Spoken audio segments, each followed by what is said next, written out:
Don't forget to subscribe. Afterwards, the wisest and most spiritual books from the greatest authors await you every day. And now buckle up, sit back and we'll begin.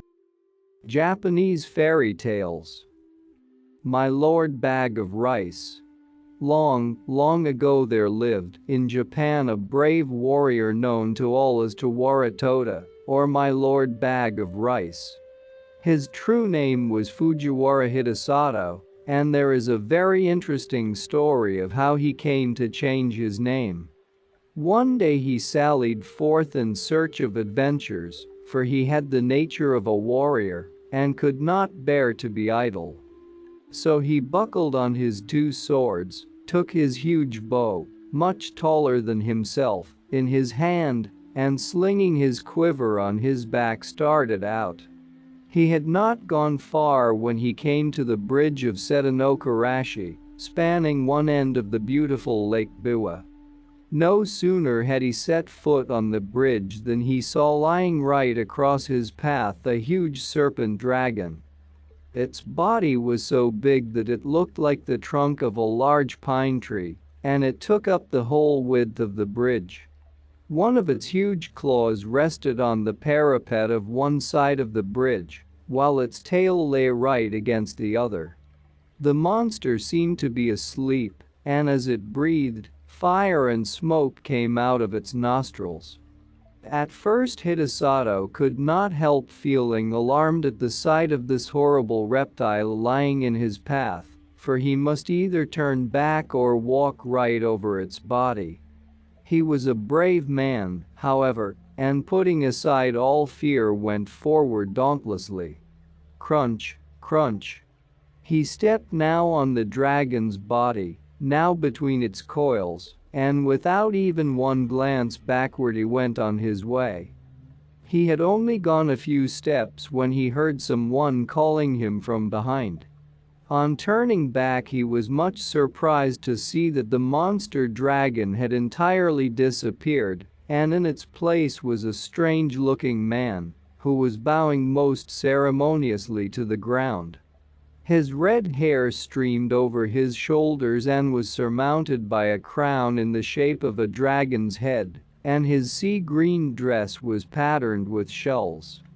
Hidesato knew at once that this was no ordinary mortal, and he wondered much at the strange occurrence. Where had the dragon gone in such a short space of time? Or had it transformed itself into this man, and what did the whole thing mean? While these thoughts passed through his mind he had come up to the man on the bridge and now addressed him. "Was it you that called me just now?" "Yes, it was I," answered the man. "I have an earnest request to make to you. Do you think you can grant it to me?" "If it is in my power to do so I will," answered Hidesato, "but first tell me who you are." "I am the Dragon King of the lake, and my home is in these waters just under this bridge." "And what is it you have to ask of me?" said Hidesato.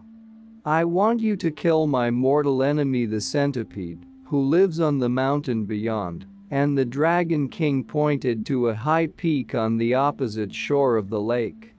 "I have lived now for many years in this lake, and I have a large family of children and grandchildren. For some time past we have lived in terror, for a monster centipede has discovered our home, and night after night it comes and carries off one of my family. I am powerless to save them. If it goes on much longer like this, not only shall I lose all my children, but I myself must fall a victim to the monster. I am, therefore, very unhappy, and in my extremity I determined to ask the help of a human being. For many days with this intention I have waited on the bridge in the shape of the horrible serpent dragon that you saw, in the hope that some strong brave man would come along. But all who came this way, as soon as they saw me, were terrified and ran away as fast as they could. You are the first man I have found able to look at me without fear, so I knew at once that you were a man of great courage. I beg you to have pity upon me." Will you not help me and kill my enemy the centipede? Hidesato felt very sorry for the Dragon King on hearing his story and readily promised to do what he could to help him. The warrior asked where the centipede lived so that he might attack the creature at once. The Dragon King replied that its home was on the mountain Mikami, but that as it came every night at a certain hour to the palace of the lake, it would be better to wait till then. So Hidesato was conducted to the palace of the Dragon King, under the bridge. Strange to say, as he followed his host downwards, the waters parted to let them pass, and his clothes did not even feel damp as he passed through the flood. Never had Hidesato seen anything so beautiful as this palace built of white marble beneath the lake. He had often heard of the Sea King's palace at the bottom of the sea, where all the servants and retainers were saltwater fishes, but here was a magnificent building in the heart of Lake Biwa.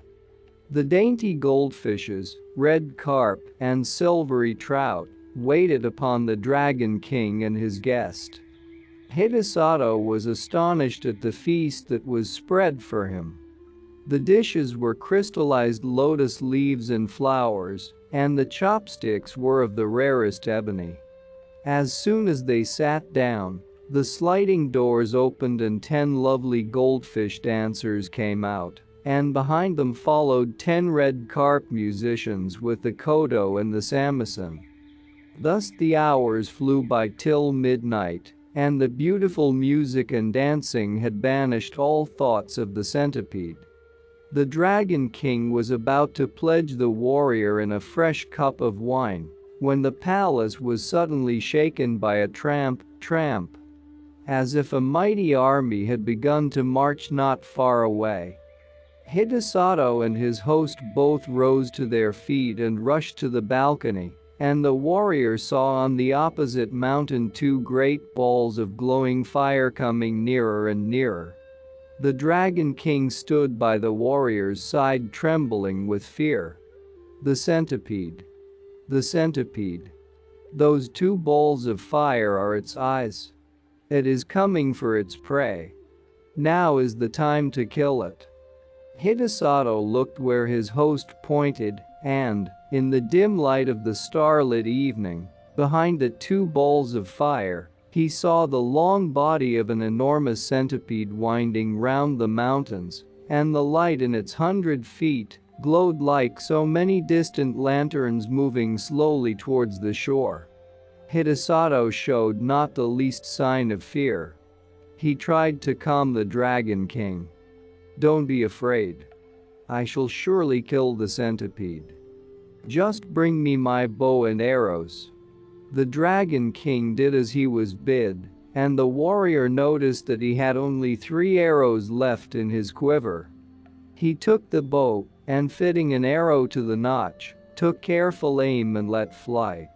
The arrow hit the centipede right in the middle of its head, but instead of penetrating, it glanced off harmless and fell to the ground. Nothing daunted, Hidesato took another arrow, fitted it to the notch of the bow and let fly.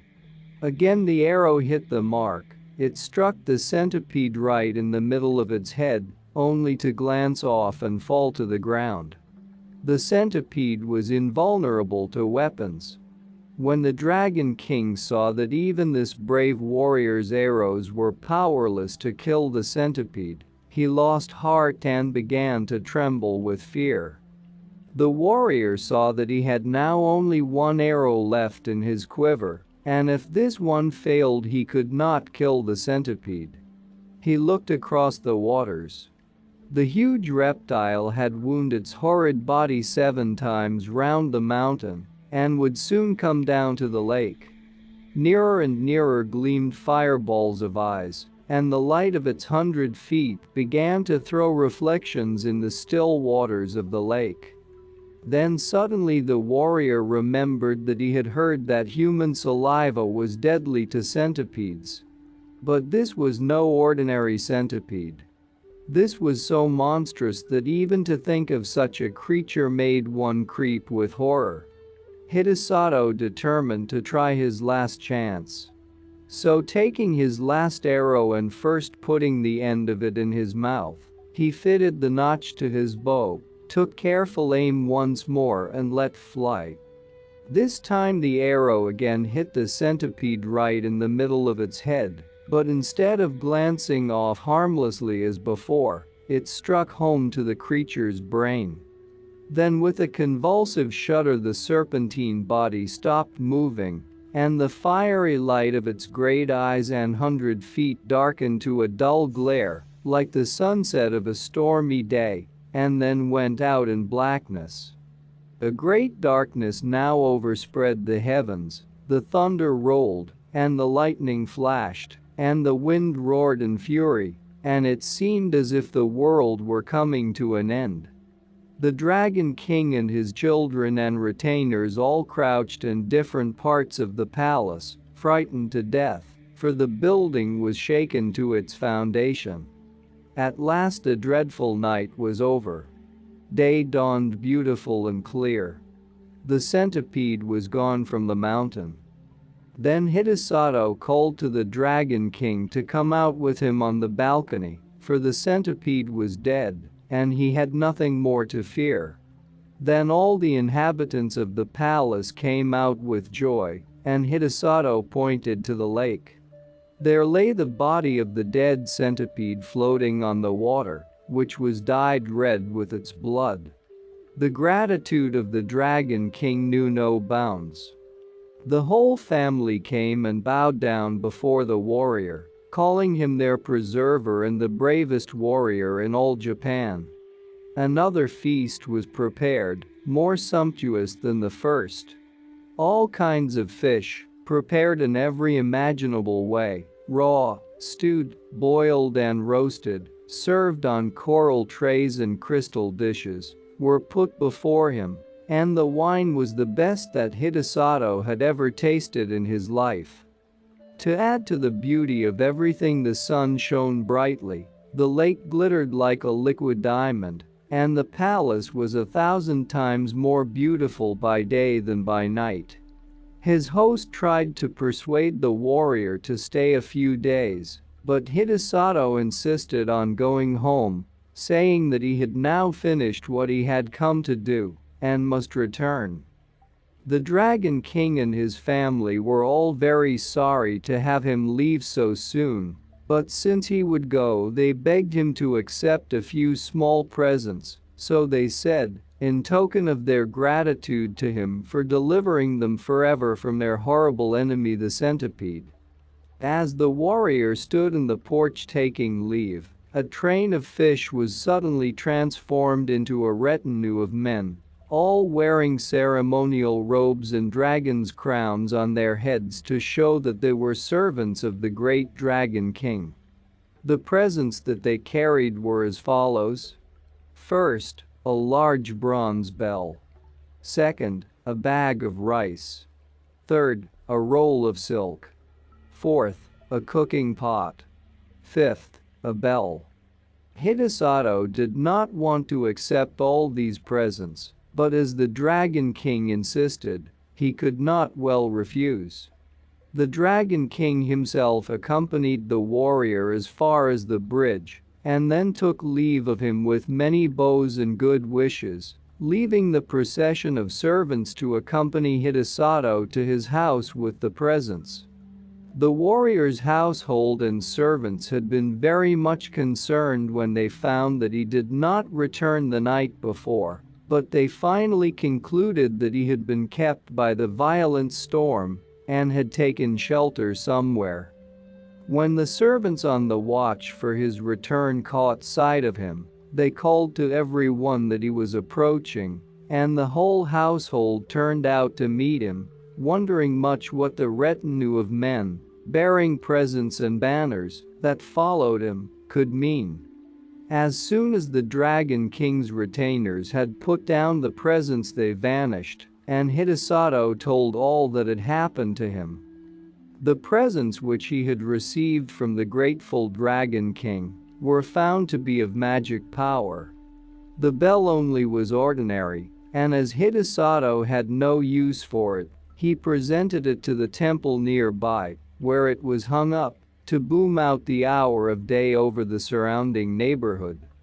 The single bag of rice, however much was taken from it day after day for the meals of the night, and his whole family never grew less. The supply in the bag was inexhaustible. The roll of silk, too, never grew shorter, though time after time long pieces were cut off to make the warrior a new suit of clothes to go to court in at the new year. The cooking pot was wonderful, too. No matter what was put into it, it cooked deliciously whatever was wanted without any firing. Truly a very economical saucepan. The fame of Hidesato's fortune spread far and wide, and as there was no need for him to spend money on rice or silk or firing, he became very rich and prosperous, and was henceforth known as My Lord Bag of Rice. The Story of Princess Hase. A story of old Japan. Many, many years ago there lived in Nara, the ancient capital of Japan, a wise state minister, by name Prince Toyonari Fujiwara. His wife was a noble, good, and beautiful woman called Princess Murasaki, Violet. They had been married by their respective families according to Japanese custom when very young, and had lived together happily ever since. They had, however, one cause for great sorrow, for as the years went by no child was born to them. This made them very unhappy, for they both longed to see a child of their own, who would grow up to gladden their old age, carry on the family name, and keep up the ancestral rights when they were dead. The prince and his lovely wife, after long consultation and much thought, determined to make a pilgrimage to the temple of Hase no Kwannon, goddess of mercy at Hase, for they believed, according to the beautiful tradition of their religion, that the Mother of Mercy, Kwannon, comes to answer the prayers of mortals in the form that they need the most. Surely after all these years of prayer she would come to them in the form of a beloved child, in answer to their special pilgrimage, for that was the greatest need of their two lives. Everything else they had that this life could give them, but it was all as nothing because the cry of their hearts was unsatisfied. So the Prince Toyonari and his wife went to the temple of Kwannon at Hase, and stayed there for a long time, both daily offering incense and praying to Kwannon, the Heavenly Mother, to grant them the desire of their whole lives. And their prayer was answered. A daughter was born at last to the Princess Murasaki, and great was the joy of her heart. On presenting the child to her husband, they both decided to call her Hase Heim, or the Princess of Hase, because she was the gift of the Kwannon at that place. They both reared her with great care and tenderness, and the child grew in strength and beauty. When the little girl was 5 years old, her mother fell dangerously ill, and all the doctors and their medicines could not save her. A little before she breathed her last, she called her daughter to her, and gently stroking her head, said, "Hase Heim, do you know that your mother cannot live any longer? Though I die, you must grow up a good girl. Do your best not to give trouble to your nurse or any other of your family. Perhaps your father will marry again, and someone will fill my place as your mother. If so, do not grieve for me, but look upon your father's second wife as your true mother, and be obedient and filial to both her and your father.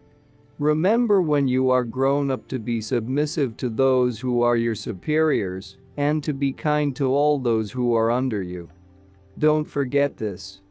I die with the hope that you will grow up a model woman."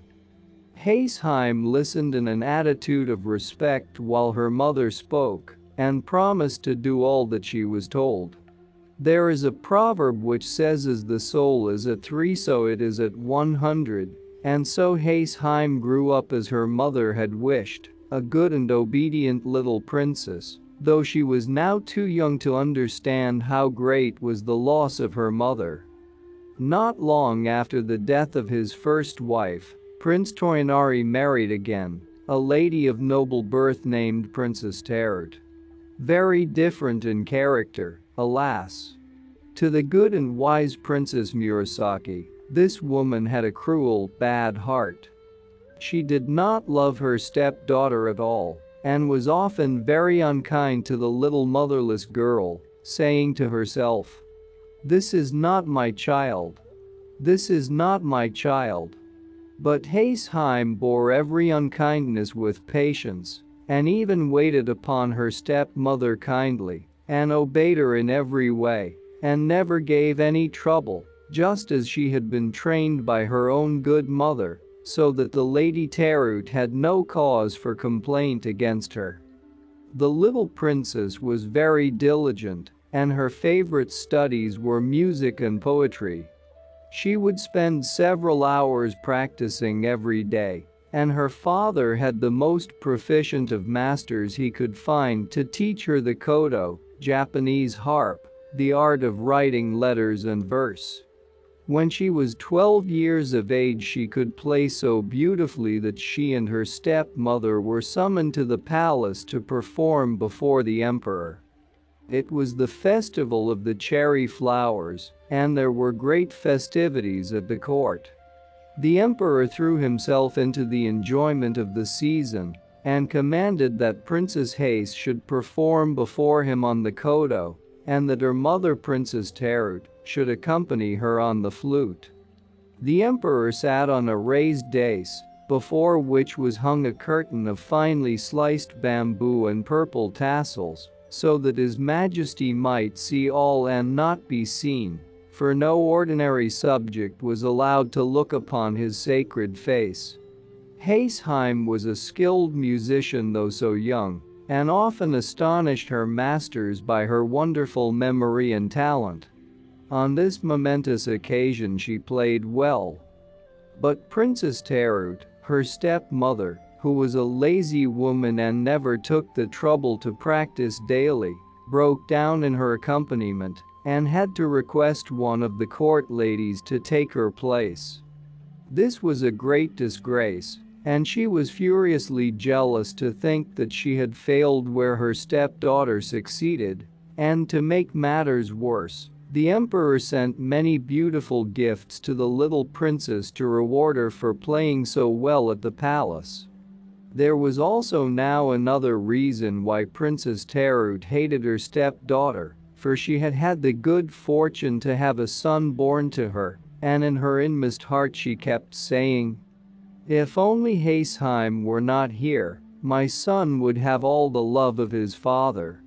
And never having learned to control herself, she allowed this wicked thought to grow into the awful desire of taking her stepdaughter's life. So one day she secretly ordered some poison and poisoned some sweet wine. This poisoned wine she put into a bottle. Into another similar bottle she poured some good wine. It was the occasion of the boys' festival on the 5th of May, and Haesheim was playing with her little brother. All his toys of warriors and heroes were spread out, and she was telling him wonderful stories about each of them. They were both enjoying themselves and laughing merrily with their attendants when his mother entered with the 2 bottles of wine and some delicious cakes. "You are both so good and happy," said the wicked Princess Terut with a smile, "that I have brought you some sweet wine as a reward, and here are some nice cakes for my good children." And she filled 2 cups from the different bottles. Haesheim, never dreaming of the dreadful part her stepmother was acting, took one of the cups of wine and gave to her little step-brother the other that had been poured out for him. The wicked woman had carefully marked the poison bottle, but on coming into the room she had grown nervous and pouring out the wine hurriedly had unconsciously given the poison cup to her own child. All this time she was anxiously watching the little princess, but to her amazement no change whatever took place in the young girl's face. Suddenly the little boy screamed and threw himself on the floor, doubled up with pain. His mother flew to him, taking the precaution to upset the two tiny jars of wine which she had brought into the room, and lifted him up. The attendants rushed for the doctor, but nothing could save the child. He died within the hour in his mother's arms. Doctors did not know much in those ancient times, and it was thought that the wine had disagreed with the boy, causing convulsions of which he died. Thus was the wicked woman punished in losing her own child, when she had tried to do away with her stepdaughter, but instead of blaming herself, she began to hate Haseheim more than ever in the bitterness and wretchedness of her own heart, and she eagerly watched for an opportunity to do her harm, which was, however, long in coming. When Haseheim was 13 years of age, she had already become mentioned as a poetess of some merit. This was an accomplishment very much cultivated by the women of old Japan, and one held in high esteem. It was the rainy season at Nara, and floods were reported every day as doing damage in the neighborhood. The river Tsuda, which flowed through the imperial palace grounds, was swollen to the top of its banks, and the roaring of the torrents of water rushing along a narrow bed so disturbed the emperor's rest day and night that a serious nervous disorder was the result. An imperial edict was sent forth to all the Buddhist temples commanding the priests to offer up continuous prayers to heaven to stop the noise of the flood. But this was of no avail. Then it was whispered in court circles that the Princess Hase, the daughter of Prince Toyonari Fujiwara, second minister at court, was the most gifted poetess of the day, though still so young, and her masters confirmed the report. Long ago, a beautiful and gifted maiden poetess had moved heaven by praying in verse, had brought down rain upon a land famished with drought, so said the ancient biographers of the poetess Ono no Kamachi. If the Princess Hase were to write a poem and offer it in prayer, might it not stop the noise of the rushing river and remove the cause of the imperial illness? What the court said at last reached the ears of the emperor himself, and he sent an order to the minister Prince Toyonari to this effect. Great indeed was Haseheim's fear and astonishment when her father sent for her and told her what was required of her. Heavy, indeed, was the duty that was laid on her young shoulders, that of saving the emperor's life by the merit of her verse. At last the day came and her poem was finished. It was written on a leaflet of paper heavily flecked with gold dust. With her father and attendants and some of the court officials, she proceeded to the bank of the roaring torrent, and raising up her heart to heaven, she read the poem she had composed, aloud, lifting it heavenwards in her two hands. Strange indeed it seemed to all those standing round. The waters ceased their roaring, and the river was quiet in direct answer to her prayer. After this the emperor soon recovered his health. His Majesty was highly pleased, and sent for her to the palace, and rewarded her with the rank of Shinjo, that of lieutenant general, to distinguish her. From that time she was called Shinjo Heim, or the lieutenant general princess, and respected and loved by all. There was only one person who was not pleased at Haseheim's success. That one was her stepmother. Forever brooding over the death of her own child whom she had killed when trying to poison her stepdaughter, she had the mortification of seeing her rise to power and honor, marked by imperial favor and the admiration of the whole court. Her envy and jealousy burned in her heart like fire. Many were the lies she carried to her husband about Haseheim, but all to no purpose. He would listen to none of her tales, telling her sharply that she was quite mistaken. At last the stepmother, seizing the opportunity of her husband's absence, ordered one of her old servants to take the innocent girl to the Hibari Mountains, the wildest part of the country, and to kill her there. She invented a dreadful story about the little princess, saying that this was the only way to prevent disgrace falling upon the family by killing her. Katoda, her vassal, was bound to obey his mistress. Anyhow, he saw that it would be the wisest plan to pretend obedience in the absence of the girl's father, so he placed Haseheim in a palanquin and accompanied her to the most solitary place he could find in the wild district. The poor child knew there was no good in protesting to her unkind stepmother at being sent away in this strange manner, so she went as she was told. But the old servant knew that the young princess was quite innocent of all the things her stepmother had invented to him as reasons for her outrageous orders, and he determined to save her life. Unless he killed her, however, he could not return to his cruel taskmistress, so he decided to stay out in the wilderness. With the help of some peasants he soon built a little cottage, and having sent secretly for his wife to come, these two good old people did all in their power to take care of the now unfortunate princess. She all the time trusted in her father, knowing that as soon as he returned home and found her absent, he would search for her. Prince Torinari, after some weeks, came home and was told by his wife that his daughter Haim had done something wrong and had run away for fear of being punished. He was nearly ill with anxiety.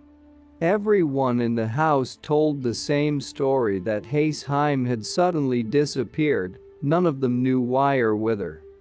For fear of scandal, he kept the matter quiet and searched everywhere he could think of, but all to no purpose. One day, trying to forget his terrible worry, he called all his men together and told them to make ready for a several days' hunt in the mountains. They were soon ready and mounted, waiting at the gate for their lord.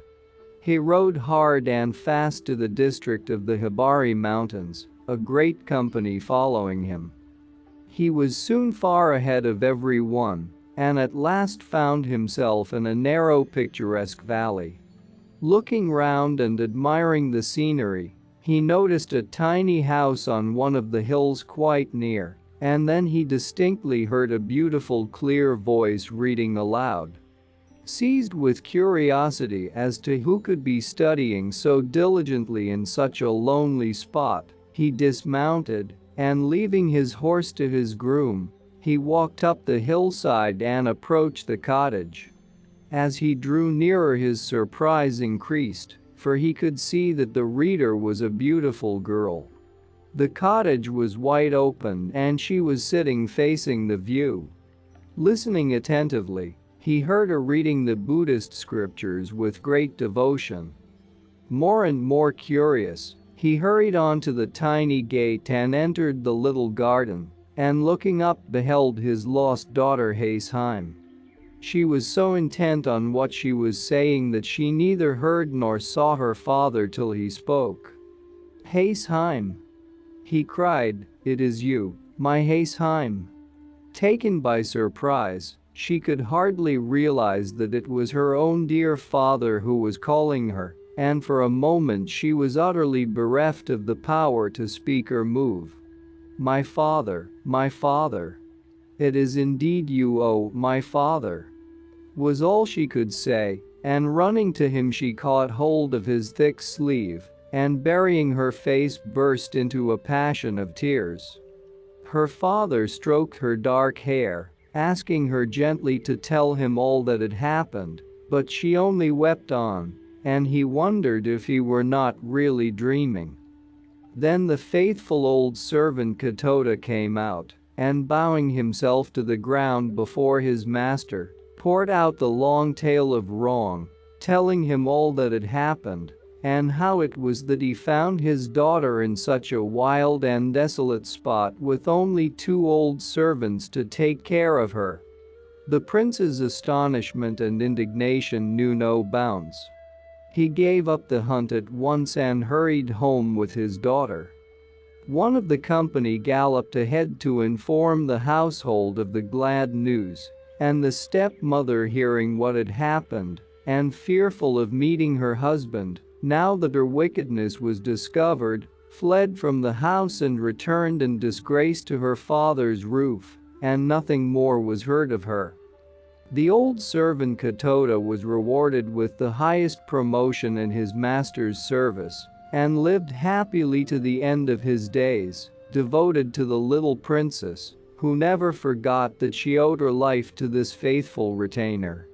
She was no longer troubled by an unkind stepmother, and her days passed happily and quietly with her father. As Prince Toyonari had no son, he adopted a younger son of one of the court nobles to be his heir and to marry his daughter Haseheim, and in a few years the marriage took place. Haseheim lived to a good old age, and all said that she was the wisest, most devout, and most beautiful mistress that had ever reigned in Prince Toyonari's ancient house. She had the joy of presenting her son, the future lord of the family, to her father just before he retired from active life. To this day there is preserved a piece of needlework in one of the Buddhist temples of Kyoto. It is a beautiful piece of tapestry, with the figure of Buddha embroidered in the silky threads drawn from the stem of the lotus. This is said to have been the work of the hands of the good Princess Hase. The story of the man who did not wish to die. Long, long ago there lived a man called Sentaro. His surname meant millionaire, but although he was not so rich as all that, he was still very far removed from being poor. He had inherited a small fortune from his father and lived on this, spending his time carelessly, without any serious thoughts of work, till he was about 32 years of age. One day, without any reason whatsoever, the thought of death and sickness came to him. The idea of falling ill or dying made him very wretched. "I should like to live," he said to himself, "till I am 500 or 600 years old at least, free from all sickness." The ordinary span of a man's life is very short. He wondered whether it were possible, by living simply and frugally henceforth, to prolong his life as long as he wished. He knew there were many stories in ancient history of emperors who had lived 1,000 years, and there was a princess of Yamato who, it was said, lived to the age of 500. This was the latest story of a very long life record. Sentaro had often heard the tale of the Chinese king named Shin no Shiko. He was one of the most able and powerful rulers in Chinese history. He built all the large palaces and also the famous Great Wall of China. He had everything in the world he could wish for, but in spite of all his happiness and the luxury and the splendor of his court, the wisdom of his counselors and the glory of his reign, he was miserable because he knew that one day he must die and leave it all. When Shin no Shiko went to bed at night, when he rose in the morning, as he went through his day, the thought of death was always with him. He could not get away from it. Ah, if only he could find the elixir of life, he would be happy. The emperor at last called a meeting of his courtiers and asked them all if they could not find for him the elixir of life, of which he had so often read and heard. One old courtier, Jafuku by name, said that far away across the seas there was a country called Horizon, and that certain hermits lived there who possessed the secret of the elixir of life. Whoever drank of this wonderful draught lived forever. The emperor ordered Jifuku to set out for the land of Horizon, to find the hermits, and to bring him back a phial of the magic elixir.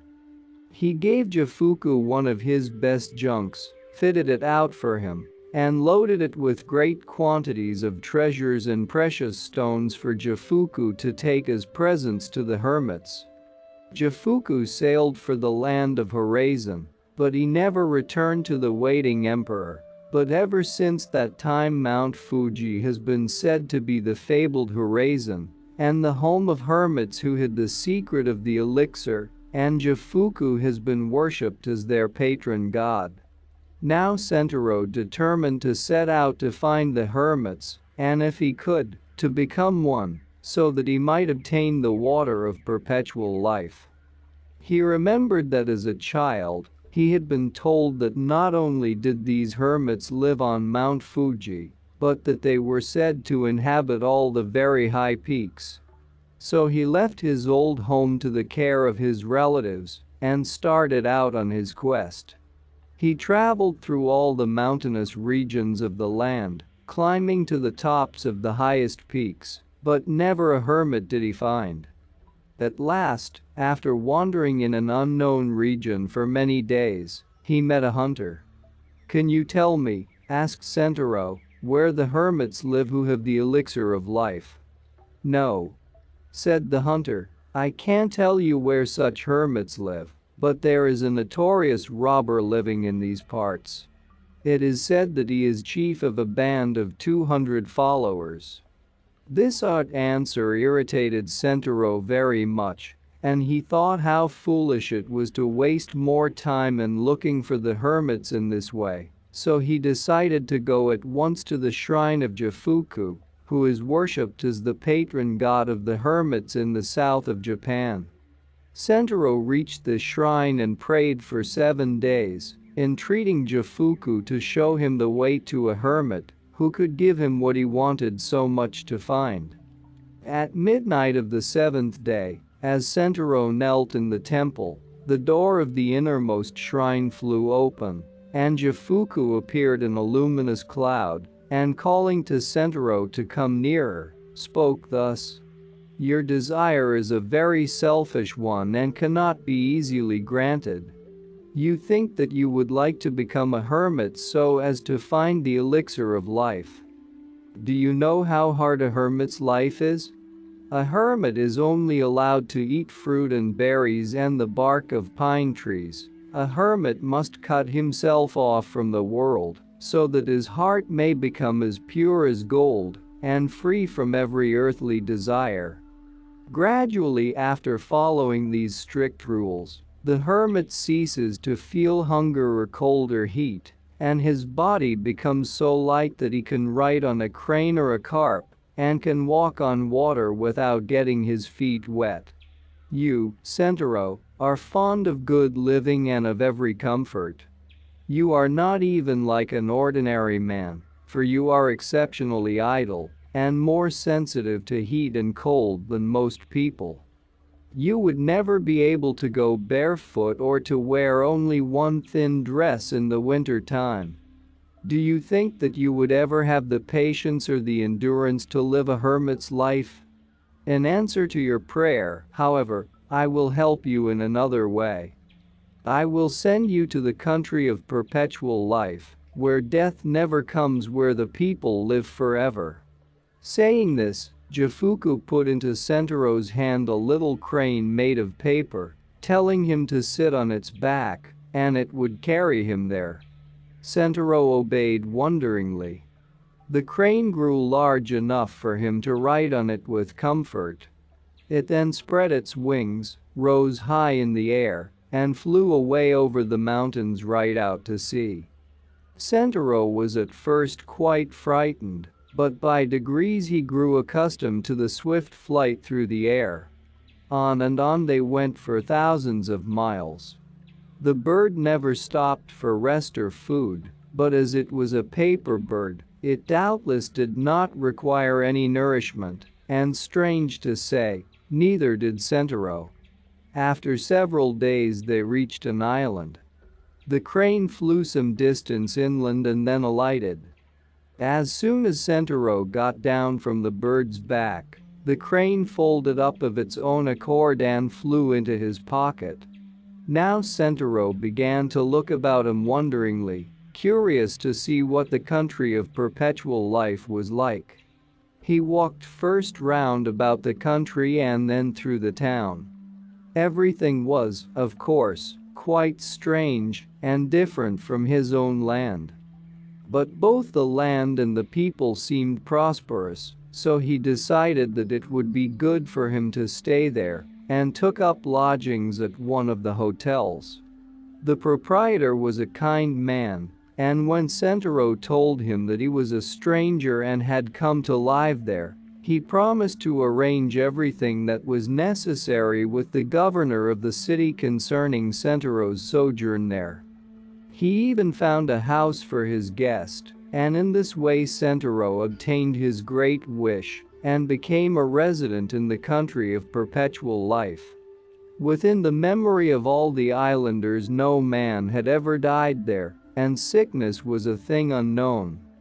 Priests had come over from India and China and told them of a beautiful country called Paradise, where happiness and bliss and contentment fill all men's hearts, but its gates could only be reached by dying.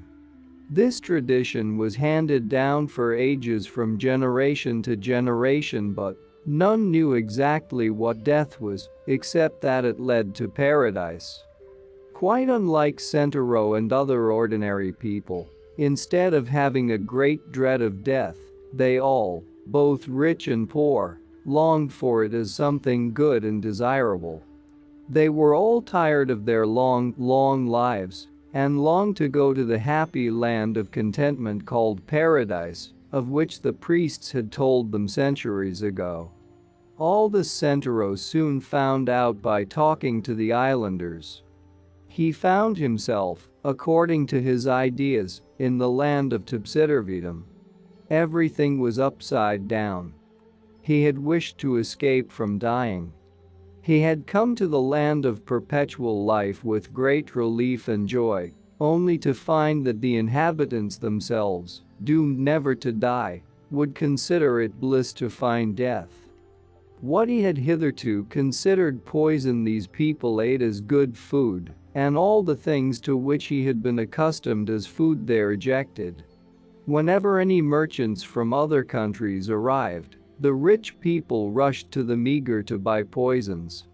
These they swallowed eagerly, hoping for death to come, so that they might go to paradise. But what were deadly poisons in other lands were without effect in this strange place, and people who swallowed them with the hope of dying only found that in a short time they felt better in health instead of worse. Vainly they tried to imagine what death could be like. The wealthy would have given all their money and all their goods if they could but shorten their lives to 200 or 300 years even. Without any change to live on forever seemed to this people wearisome and sad. In the chemist shops there was a drug which was in constant demand, because after using it for 100 years, it was supposed to turn the hair slightly gray and to bring about disorders of the stomach.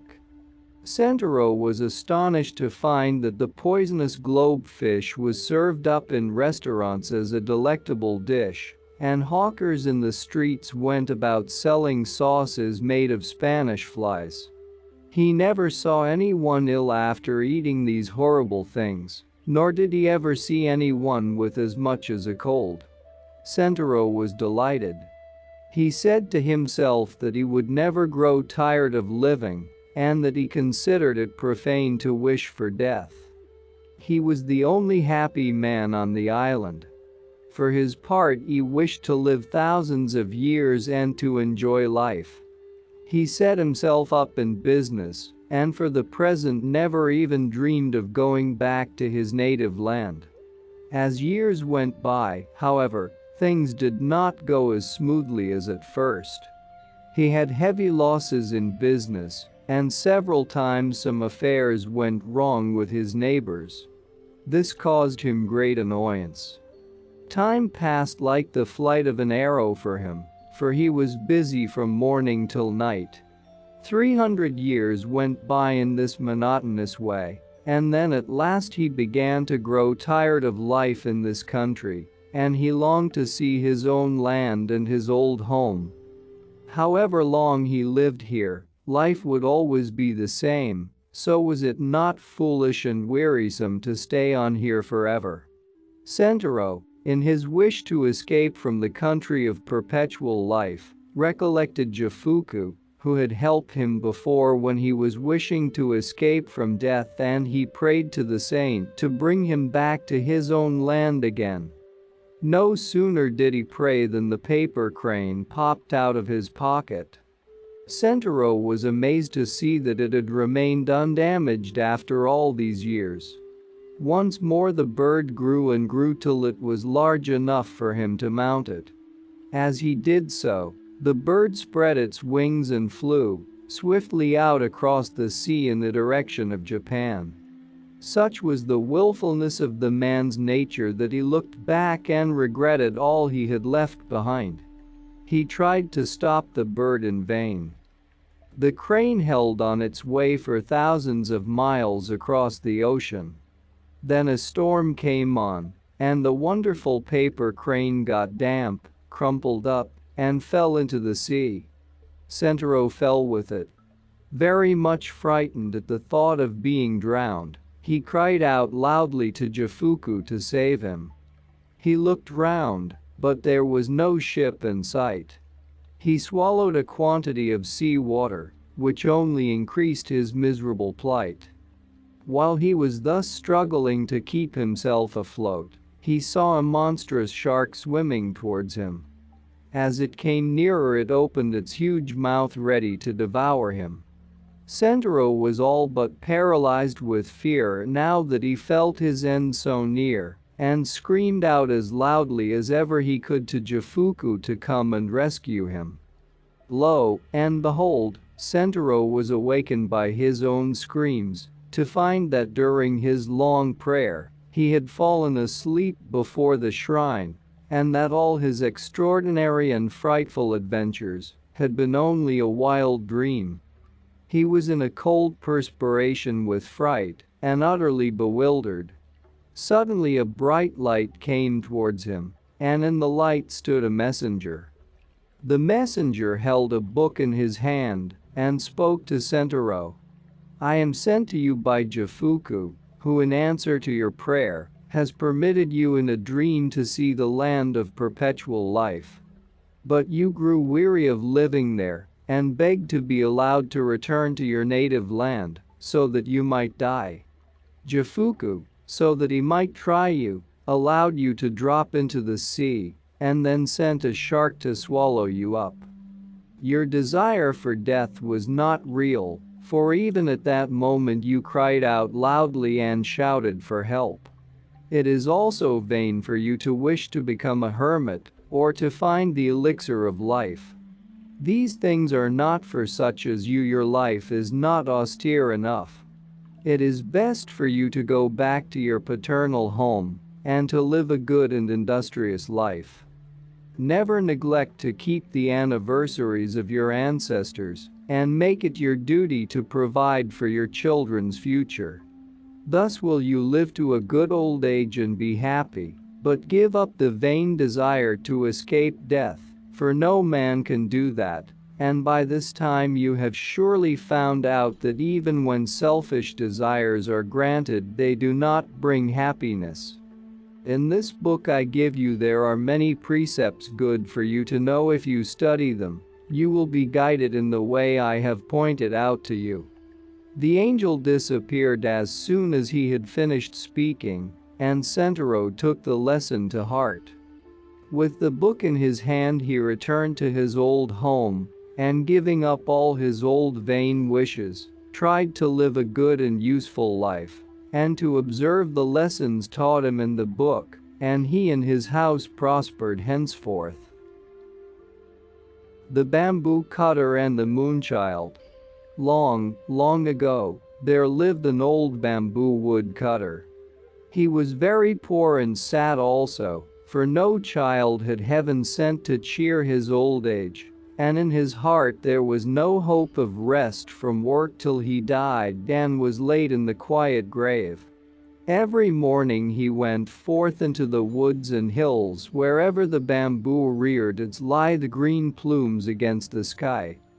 When he had made his choice, he would cut down these feathers of the forest and splitting them lengthwise, or cutting them into joints, would carry the bamboo wood home and make it into various articles for the household, and he and his old wife gained a small livelihood by selling them.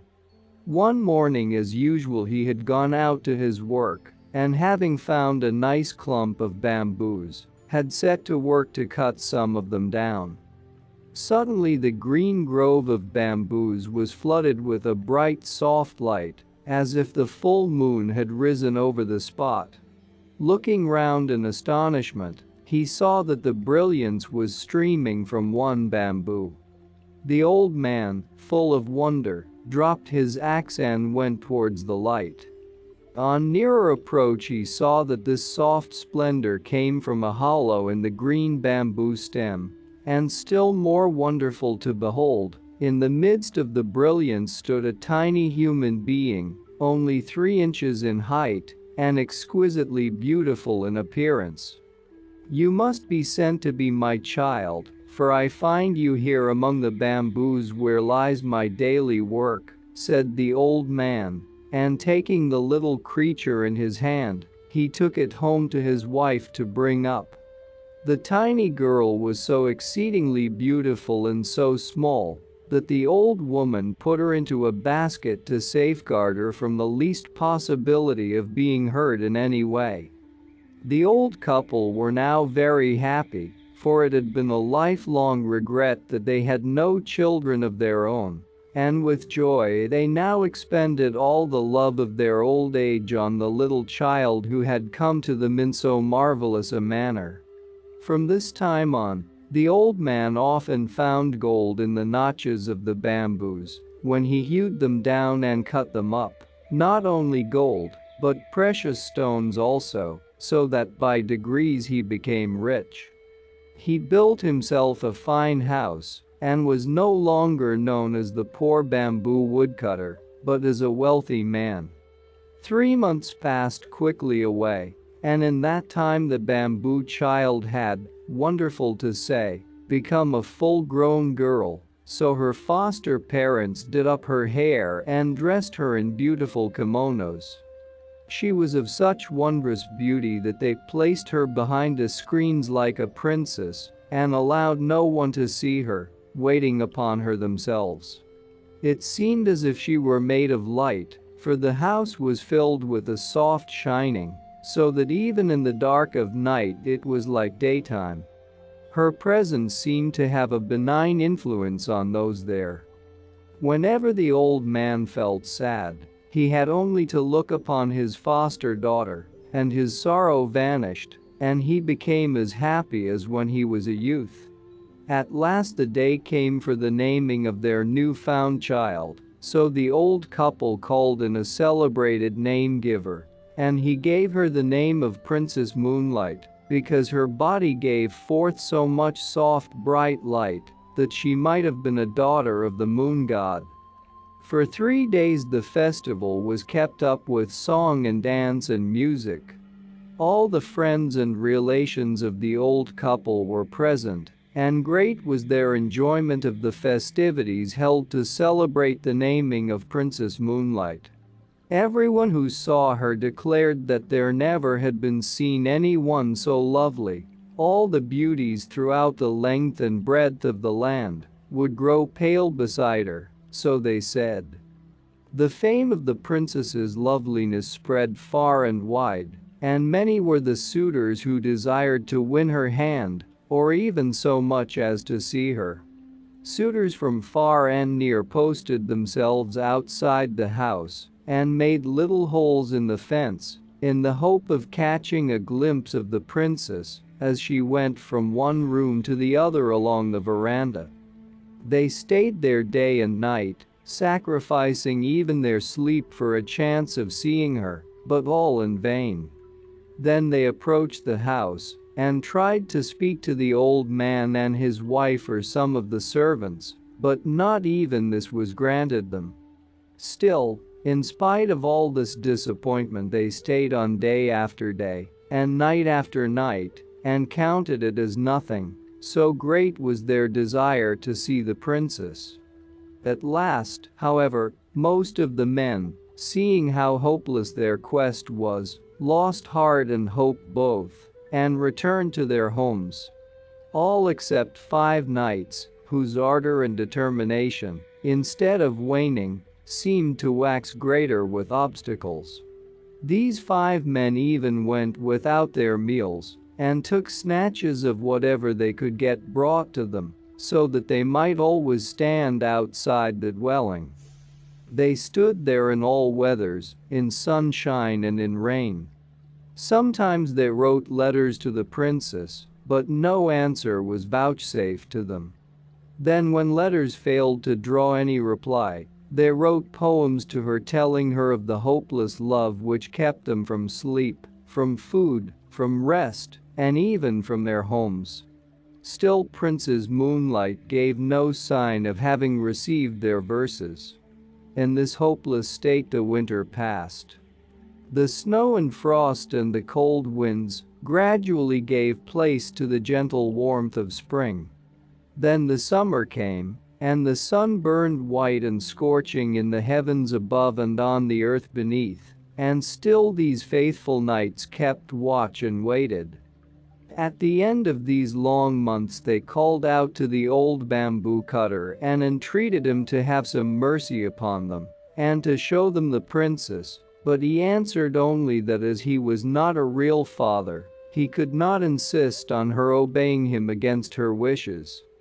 The 5 knights, on receiving this stern answer, returned to their several homes and pondered over the best means of touching the proud princess's heart, even so much as to grant them a hearing. They took their rosaries in hand and knelt before their household shrines and burned precious incense, praying to Buddha to give them their heart's desire. Thus several days passed, but even so they could not rest in their homes. So again they set out for the bamboo cutter's house. This time the old man came out to see them, and they asked him to let them know if it was the princess's resolution never to see any man whatsoever, and they implored him to speak for them and to tell her the greatness of their love and how long they had waited through the cold of winter and the heat of summer, sleepless and roofless through all weathers, without food and without rest, in the ardent hope of winning her. And they were willing to consider this long vigil as pleasure if she would but give them one chance of pleading their cause with her. The old man lent a willing ear to their tale of love, for in his inmost heart, he felt sorry for these faithful suitors and would have liked to see his lovely foster daughter married to one of them. So he went in to Princess Moonlight and said reverently, "Although you have always seemed to me to be a heavenly being, yet I have had the trouble of bringing you up as my own child, and you have been glad of the protection of my roof. Will you refuse to do as I wish?" Then Princess Moonlight replied that there was nothing she would not do for him, that she honored and loved him as her own father, and that as for herself, she could not remember the time before she came to earth. The old man listened with great joy as she spoke these dutiful words. Then he told her how anxious he was to see her safely and happily married before he died. "I am an old man, over 70 years of age, and my end may come any time now. It is necessary and right that you should see these 5 suitors and choose one of them." "Oh, why," said the princess in distress, "must I do this? I have no wish to marry now." "I found you," answered the old man, "many years ago, when you were a little creature 3 inches high, in the midst of a great white light. The light streamed from the bamboo in which you were hid and led me to you. So I have always thought that you were more than mortal woman. While I am alive, it is right for you to remain as you are if you wish to do so, but someday I shall cease to be, and who will take care of you then? Therefore I pray you to meet these 5 brave men one at a time, and make up your mind to marry one of them." Then the princess answered that she felt sure that she was not as beautiful as perhaps report made her out to be, and that even if she consented to marry any one of them, not really knowing her before, his heart might change afterwards. So as she did not feel sure of them, even though her father told her they were worthy knights, she did not feel it wise to see them. "All you say is very reasonable," said the old man, "but what kind of men will you consent to see? I do not call these 5 men who have waited on you for months light-hearted. They have stood outside this house through the winter and the summer, often denying themselves food and sleep, so that they may win you. What more can you demand?" Then Princess Moonlight said she must make further trial of their love before she would grant their request to interview her. The 5 warriors were to prove their love by each bringing her from distant countries something that she desired to possess. That same evening the suitors arrived and began to play their flutes in turn, and to sing their self-composed songs telling of their great and tireless love. The bamboo cutter went out to them and offered them his sympathy for all they had endured and all the patience they had shown in their desire to win his foster daughter. Then he gave them her message, that she would consent to marry whosoever was successful in bringing her what she wanted. This was to test them. The 5 all accepted the trial and thought it an excellent plan, for it would prevent jealousy between them. Princess Moonlight then sent word to the first knight that she requested him to bring her the stone bowl which had belonged to Buddha in India. The second knight was asked to go to the mountain of Horai, said to be situated in the eastern sea, and to bring her a branch of the wonderful tree that grew on its summit. The roots of this tree were of silver, the trunk of gold, and the branches bore as fruit white jewels. The third knight was told to go to China and search for the fire rat, and to bring her its skin. The fourth knight was told to search for the dragon that carried on its head the stone radiating 5 colors, and to bring the stone to her. The fifth knight was to find the swallow which carried a shell in its stomach, and to bring the shell to her. The old man thought these very hard tasks and hesitated to carry the messages, but the princess would make no other conditions.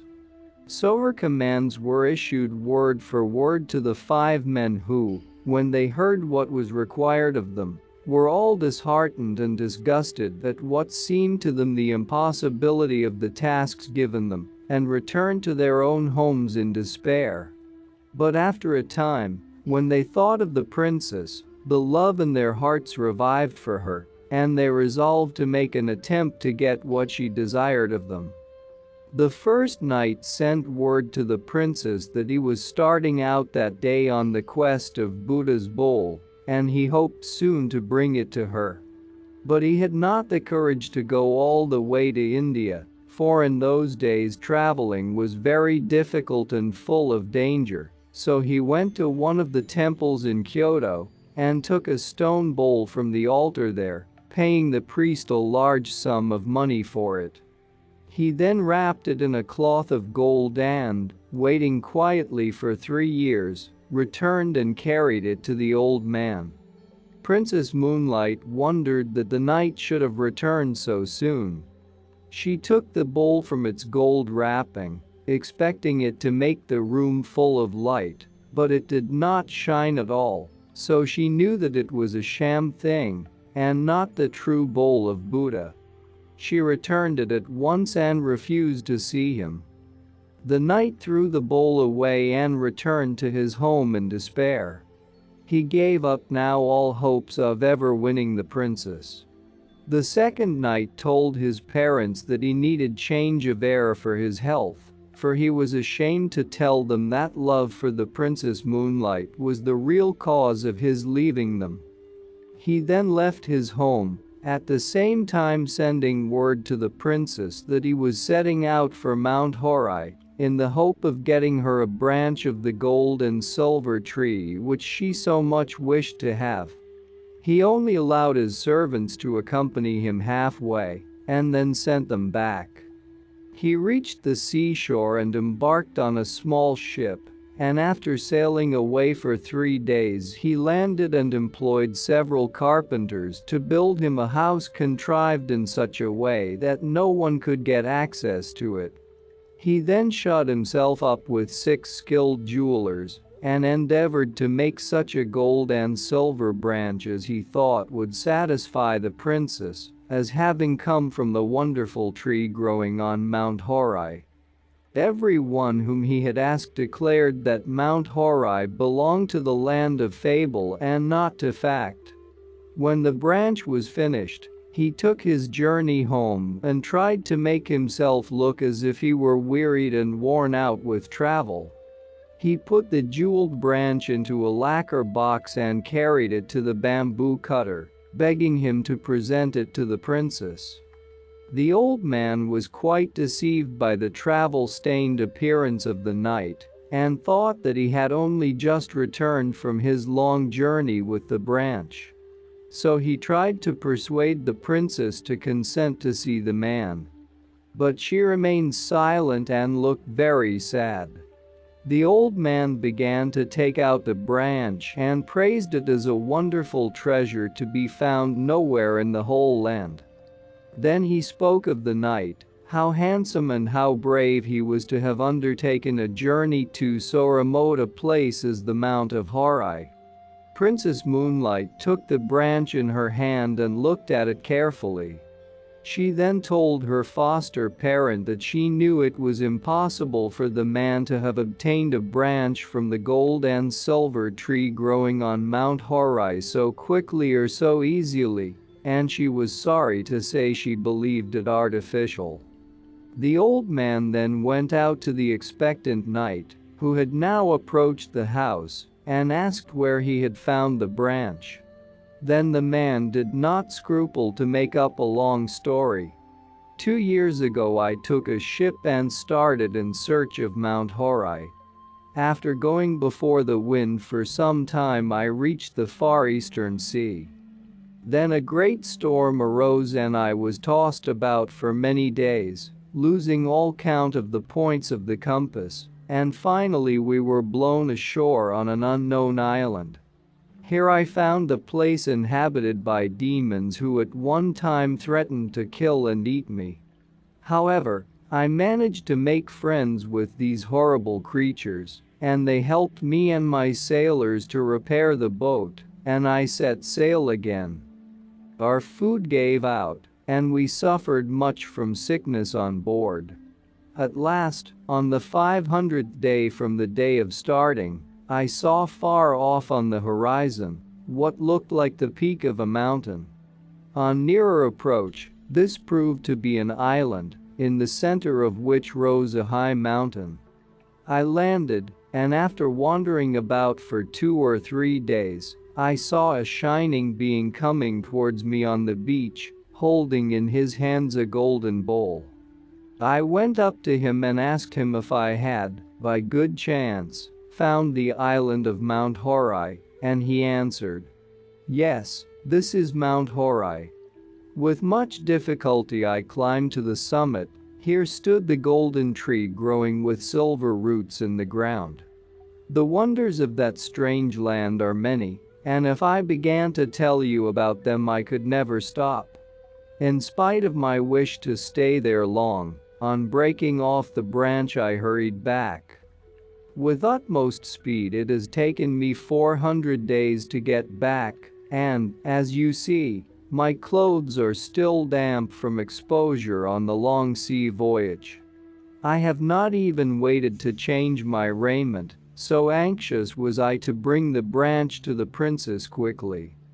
Just at this moment the 6 jewelers, who had been employed on the making of the branch, but not yet paid by the knight, arrived at the house and sent in a petition to the princess to be paid for their labor. They said that they had worked for over 1,000 days making the branch of gold, with its silver twigs and its jeweled fruit, that was now presented to her by the knight, but as yet they had received nothing in payment. So this knight's deception was thus found out, and the princess, glad of an escape from one more importunate suitor, was only too pleased to send back the branch. She called in the workmen and had them paid liberally, and they went away happy.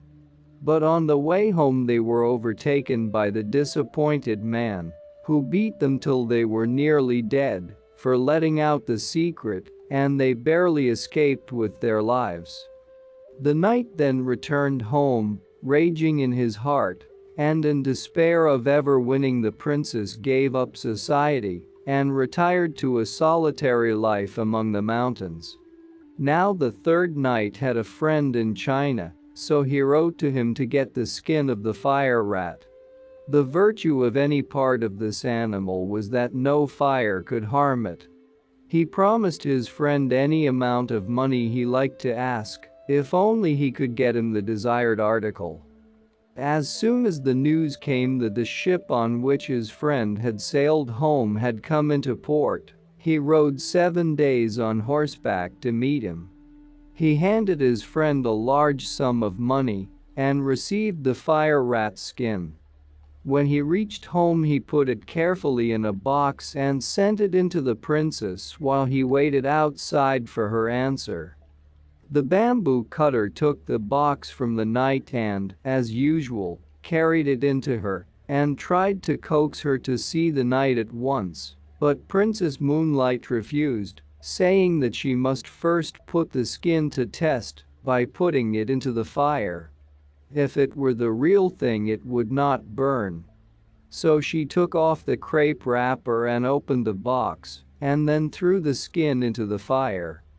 The skin crackled and burned up at once, and the princess knew that this man also had not fulfilled his word. So the 3rd knight failed also. Now the 4th knight was no more enterprising than the rest. Instead of starting out on the quest of the dragon bearing on its head the 5-color radiating jewel, he called all his servants together and gave them the order to seek for it far and wide in Japan and in China, and he strictly forbade any of them to return till they had found it. His numerous retainers and servants started out in different directions, with no intention, however, of obeying what they considered an impossible order. They simply took a holiday, went to pleasant country places together, and grumbled at their master's unreasonableness.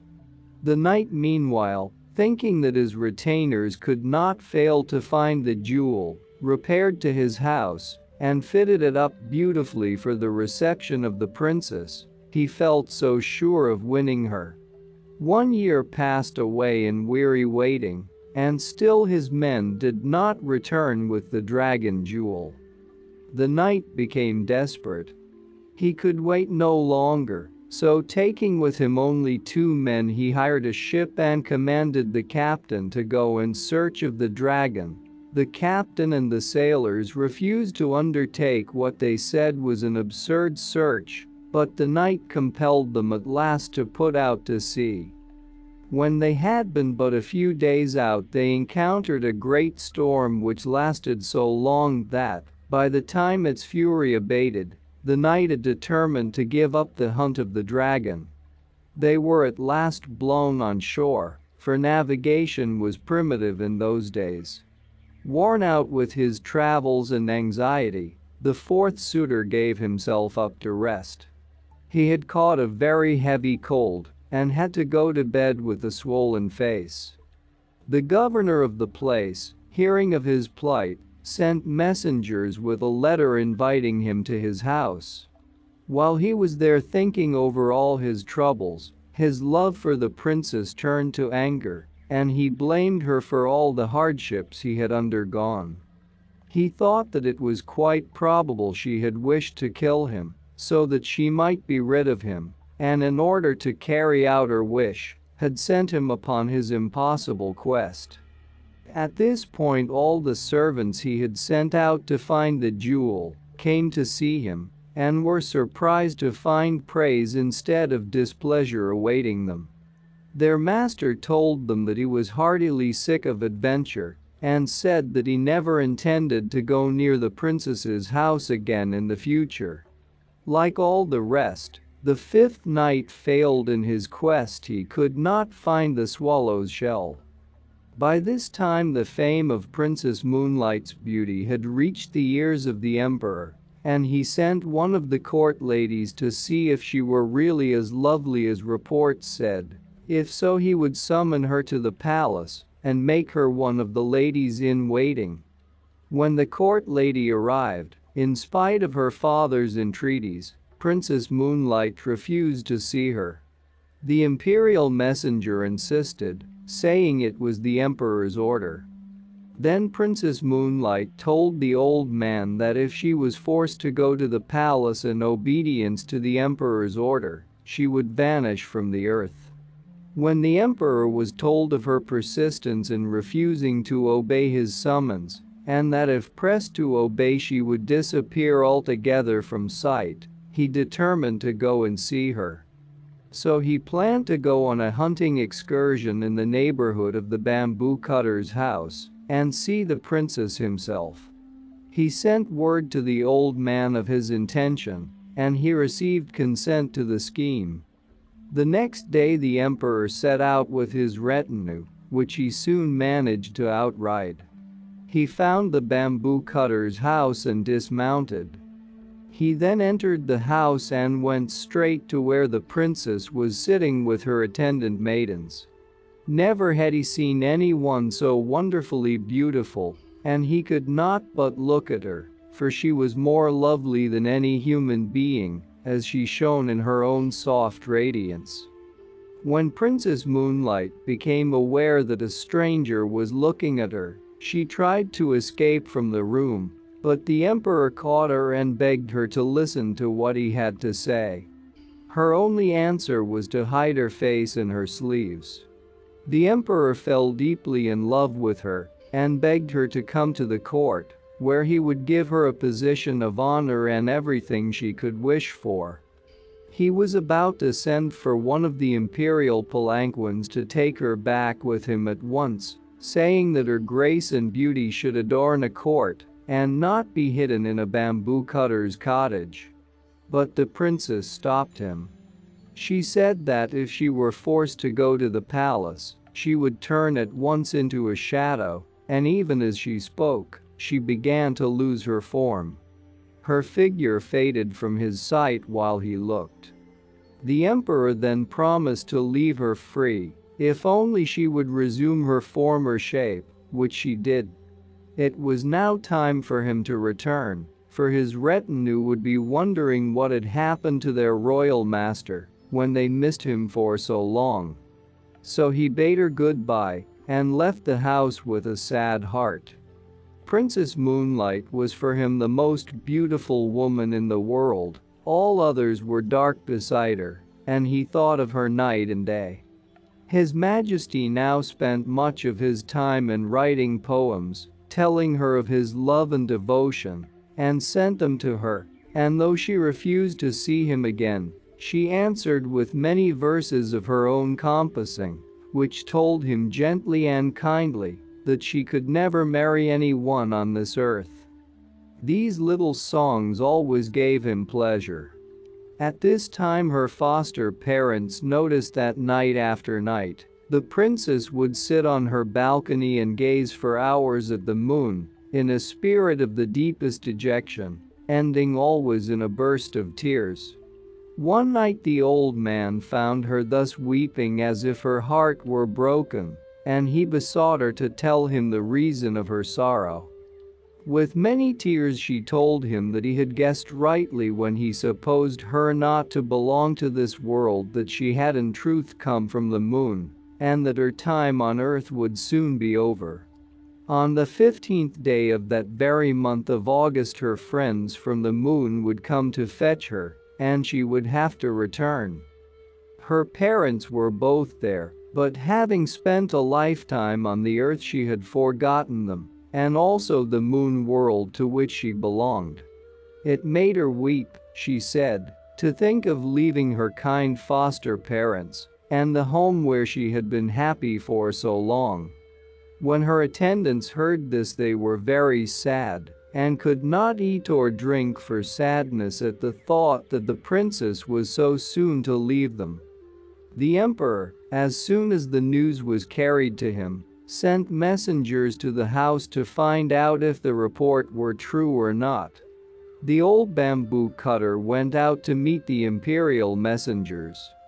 The last few days of sorrow had told upon the old man. He had aged greatly and looked much more than his 70 years. Weeping bitterly, he told them that the report was only too true, but he intended, however, to make prisoners of the envoys from the moon and to do all he could to prevent the princess from being carried back. The men returned and told His Majesty all that had passed. On the 15th day of that month the emperor sent a guard of 2,000 warriors to watch the house. 1,000 stationed themselves on the roof, another 1,000 kept watch round all the entrances of the house. All were well-trained archers, with bows and arrows. The bamboo cutter and his wife hid Princess Moonlight in an inner room. The old man gave orders that no one was to sleep that night, all in the house were to keep a strict watch and be ready to protect the princess. With these precautions, and the help of the emperor's men-at-arms, he hoped to withstand the moon messengers. But the princess told him that all these measures to keep her would be useless, and that when her people came for her nothing whatever could prevent them from carrying out their purpose. Even the emperor's men would be powerless. Then she added with tears that she was very, very sorry to leave him and his wife, whom she had learned to love as her parents, that if she could do as she liked she would stay with them in their old age and try to make some return for all the love and kindness they had showered upon her during all her earthly life. The night wore on. The yellow harvest moon rose high in the heavens, flooding the world asleep with her golden light. Silence reigned over the pine and the bamboo forests, and on the roof where the 1,000 men-at-arms waited. Then the night grew grey towards the dawn, and all hoped that the danger was over, that Princess Moonlight would not have to leave them after all. Then suddenly the watchers saw a cloud form round the moon, and while they looked this cloud began to roll earthwards. Nearer and nearer it came, and every one saw with dismay that its course lay towards the house. In a short time the sky was entirely obscured, till at last the cloud lay over the dwelling only 10 feet off the ground. In the midst of the cloud there stood a flying chariot, and in the chariot a band of luminous beings. One amongst them, who looked like a king and appeared to be the chief, stepped out of the chariot and, poised in air, called to the old man to come out. "The time has come," he said, "for Princess Moonlight to return to the moon from whence she came. She committed a grave fault, and as a punishment was sent to live down here for a time. We know what good care you have taken of the princess, and we have rewarded you for this and have sent you wealth and prosperity. We put the gold in the bamboos for you to find.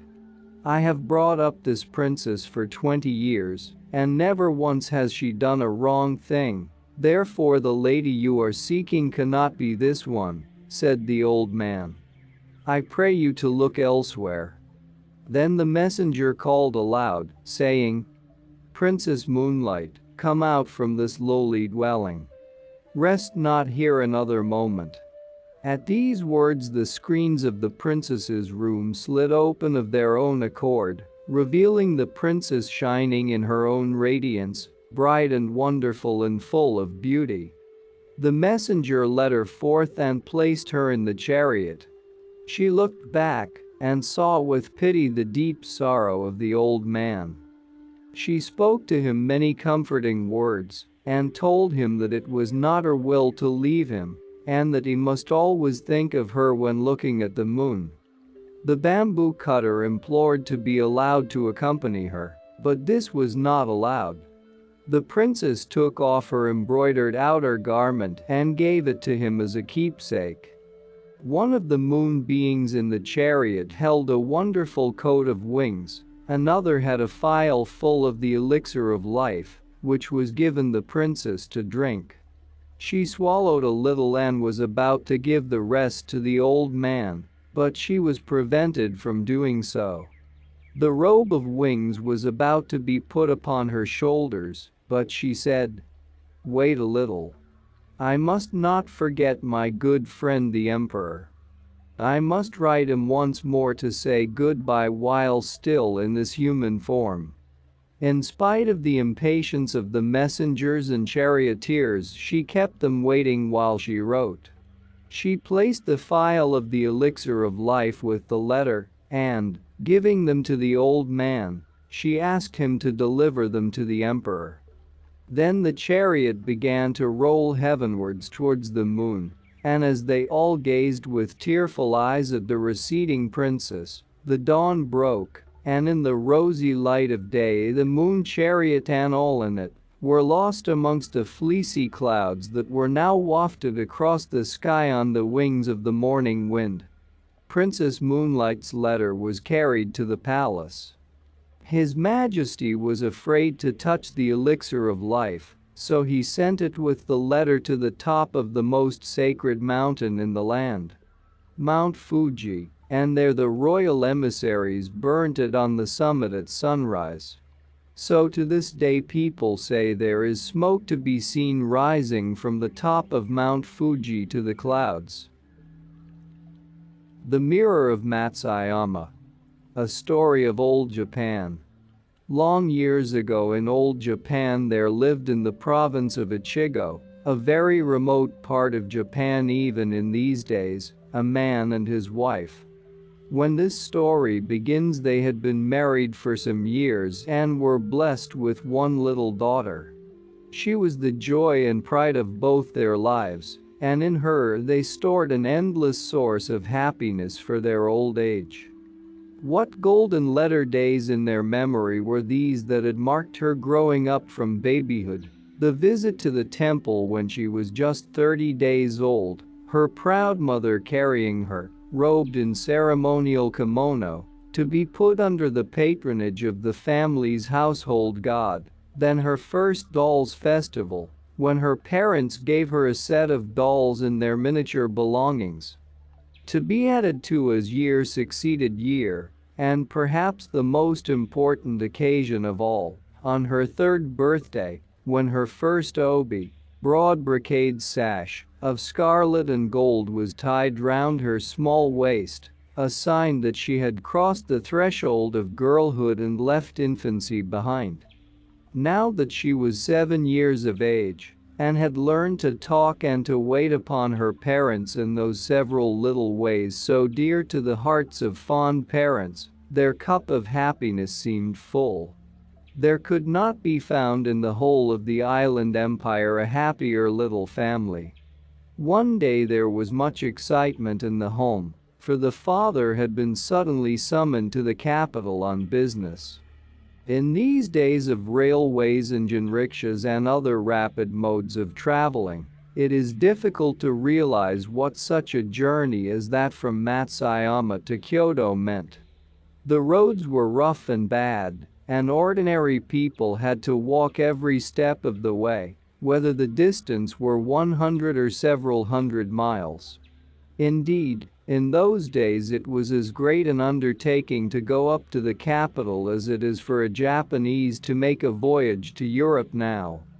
So the wife was very anxious while she helped her husband get ready for the long journey, knowing what an arduous task lay before him. Vainly she wished that she could accompany him, but the distance was too great for the mother and child to go, and besides that, it was the wife's duty to take care of the home. All was ready at last, and the husband stood in the porch with his little family round him. "Do not be anxious, I will come back soon," said the man.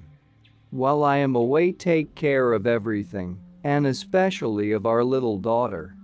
Yes, we shall be all right, but you must take care of yourself and delay not a day in coming back to us," said the wife, while the tears fell like rain from her eyes.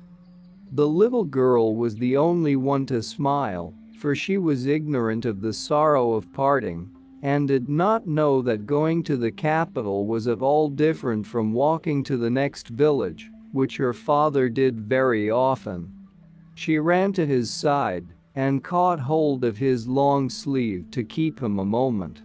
"Father, I will be very good while I am waiting for you to come back, so please bring me a present."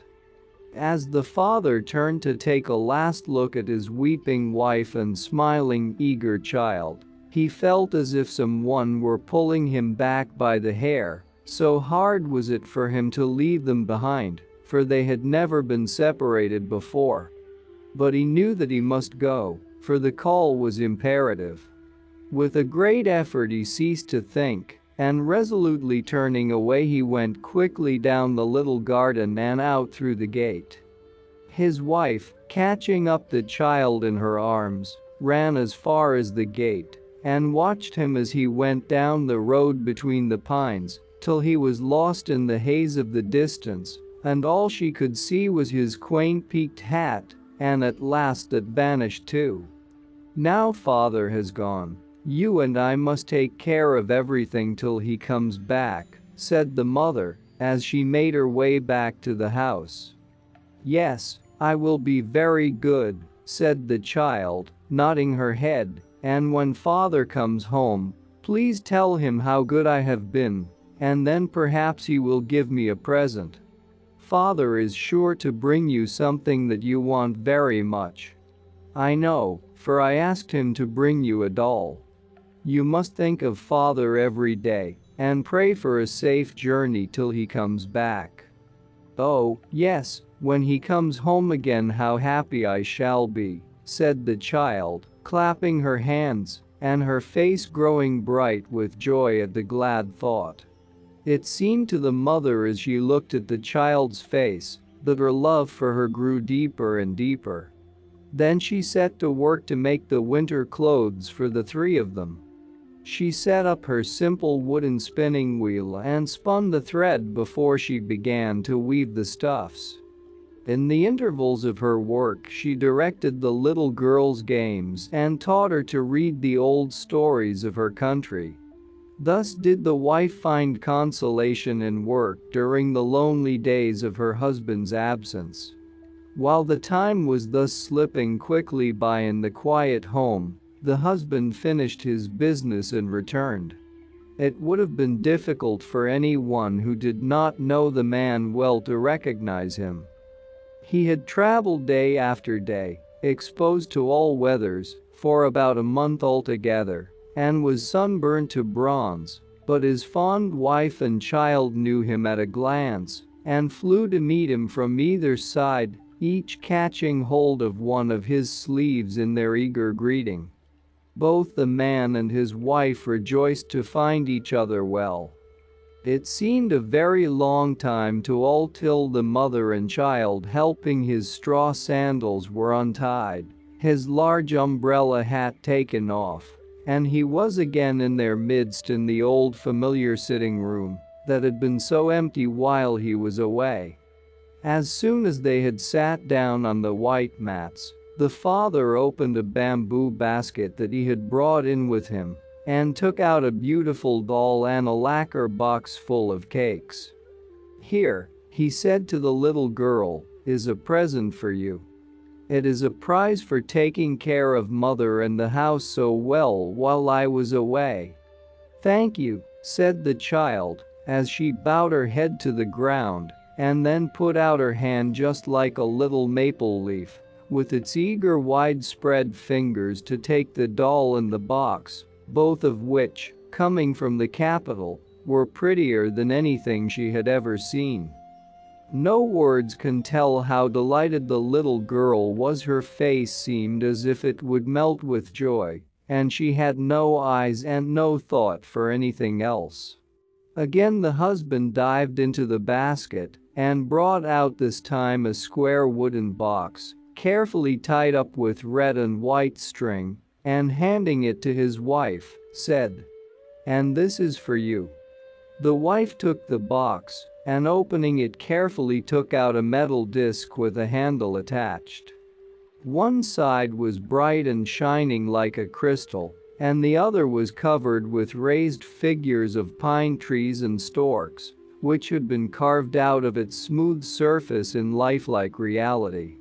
Never had she seen such a thing in her life, for she had been born and bred in the rural province of Ichigo. She gazed into the shining disc, and looking up with surprise and wonder pictured on her face, she said, "I see somebody looking at me in this round thing. What is it that you have given me?" The husband laughed and said, "Why, it is your own face that you see. What I have brought you is called a mirror, and whoever looks into its clear surface can see their own form reflected there. Although there are none to be found in this out-of-the-way place, yet they have been in use in the capital from the most ancient times. There the mirror is considered a very necessary requisite for a woman to possess. There is an old proverb that as the sword is the soul of a samurai, so is the mirror the soul of a woman, and according to popular tradition, a woman's mirror is an index to her own heart. If she keeps it bright and clear, so is her heart pure and good. It is also one of the treasures that form the insignia of the emperor. So you must lay great store by your mirror and use it carefully." The wife listened to all her husband told her and was pleased at learning so much that was new to her. She was still more pleased at the precious gift, his token of remembrance while he had been away. "If the mirror represents my soul, I shall certainly treasure it as a valuable possession, and never will I use it carelessly." Saying so, she lifted it as high as her forehead in grateful acknowledgement of the gift, and then shut it up in its box and put it away. The wife saw that her husband was very tired and set about serving the evening meal and making everything as comfortable as she could for him. It seemed to the little family as if they had not known what true happiness was before, so glad were they to be together again, and this evening the father had much to tell of his journey and of all he had seen at the great capital. Time passed away in the peaceful home, and the parents saw their fondest hopes realized as their daughter grew from childhood into a beautiful girl of 16. As a gem of priceless value is held in its proud owner's hand, so had they reared her with unceasing love and care. And now their pains were more than doubly rewarded. What a comfort she was to her mother as she went about the house taking her part in the housekeeping, and how proud her father was of her, for she daily reminded him of her mother when he had first married her. But, alas! In this world nothing lasts forever.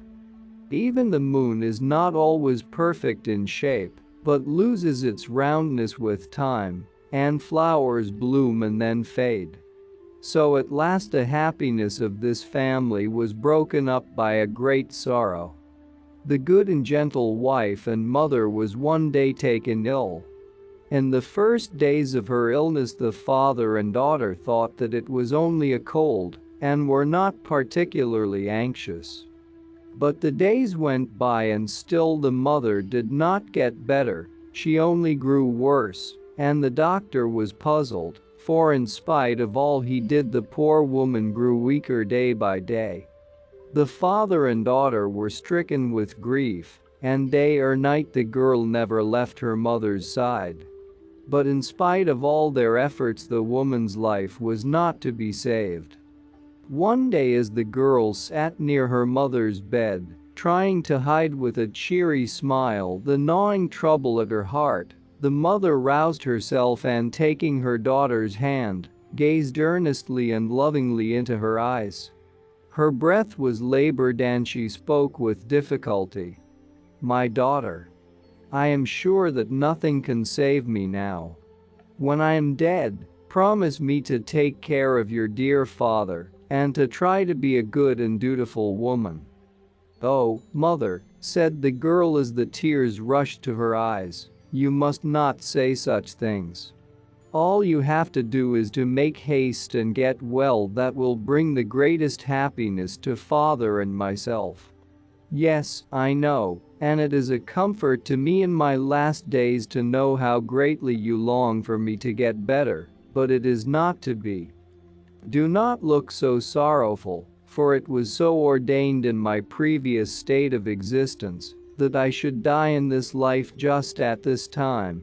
Knowing this, I am quite resigned to my fate. And now I have something to give you whereby to remember me when I am gone."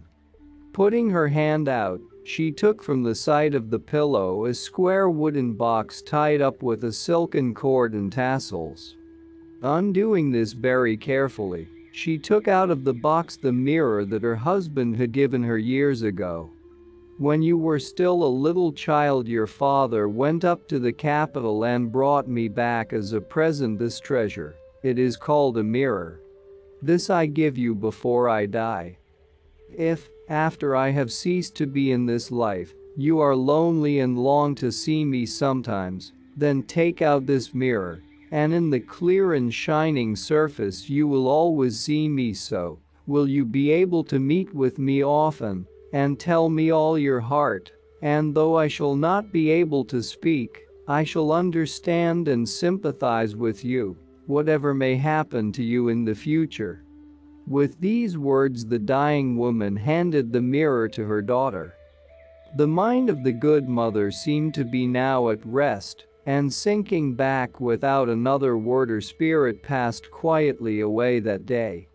The bereaved father and daughter were wild with grief, and they abandoned themselves to their bitter sorrow. They felt it to be impossible to take leave of the loved woman who till now had filled their whole lives, and to commit her body to the earth. But this frantic burst of grief passed, and then they took possession of their own hearts again, crushed though they were in resignation. In spite of this, the daughter's life seemed to her desolate. Her love for her dead mother did not grow less with time, and so keen was her remembrance that everything in daily life, even the falling of the rain and the blowing of the wind, reminded her of her mother's death and of all that they had loved and shared together. One day when her father was out and she was fulfilling her household duties alone, her loneliness and sorrow seemed more than she could bear. She threw herself down in her mother's room and wept as if her heart would break. Poor child, she longed just for one glimpse of the loved face, one sound of the voice calling her pet name, or for one moment's forgetfulness of the aching void in her heart. Suddenly she sat up. Her mother's last words had rung through her memory hitherto dulled by grief. "Oh, my mother told me when she gave me the mirror as a parting gift that whenever I looked into it, I should be able to meet her, to see her. I had nearly forgotten her last words. How stupid I am. I will get the mirror now and see if it can possibly be true."